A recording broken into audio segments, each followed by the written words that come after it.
That has nothing to do with my prophet.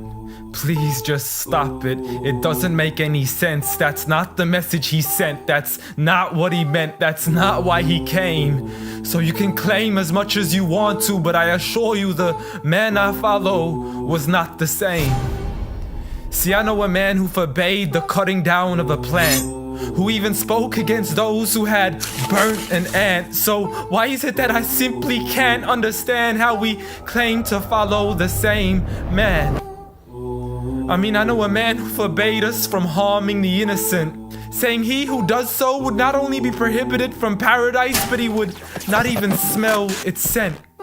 So please tell me how what you're doing has anything to do with the message that he sent. This is the man who forbade us from even scaring cattle with a knife, saying you have no right to let the animal die twice. And when he was asked for advice, he'd reply, don't get angry, don't get angry, don't get angry, repeating it thrice.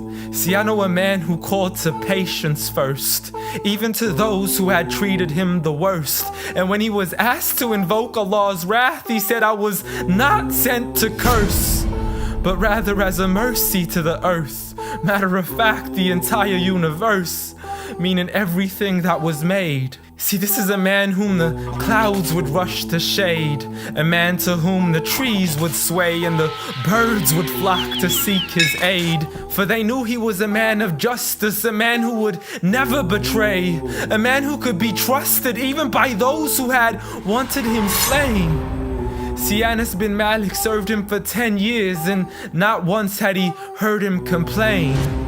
For he would never get angry for himself, but only for Allah's sake. And he never responded to evil with evil, but rather he pardoned and forgave. For had he been harsh-hearted, the people would have ran away. So what is it that we still don't understand when we claim to follow Islam, yet we fail to follow this man? I mean, I know a man who was so caring and compassionate, who said that there is a reward in serving all things that are animate. In other words, everything that breathes, whether it be the animals, the trees, and every single human being.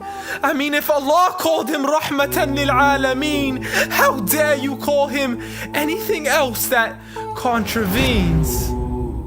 See, this is a man who said that the Muslim was he who is soft, simple, and lenient. A man who taught us himself to be cautious from falling into extremism. See, he was never given two choices except he chose that which was easiest. Not for himself, but for his people and their convenience. See, I know a man who advocated for the freedom of the slaves.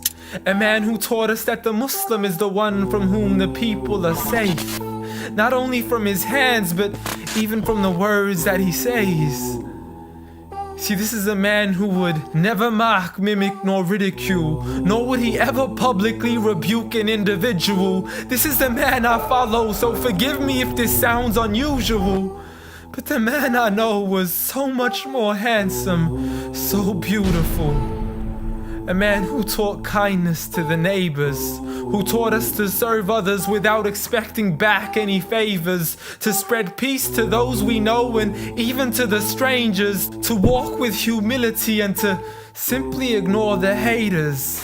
But nevertheless, I know a man who still taught us to stand up for the oppressed, from the men, women, and children who call out to us in distress. I know a man who taught us to fight for these people, but by no means does this mean we have the right to transgress.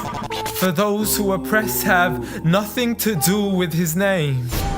So you can say what you wish to say and continue to defame his name, but at the end of the day, I assure you, the man I follow was not the same. Muhammad sallallahu alayhi wa sallam.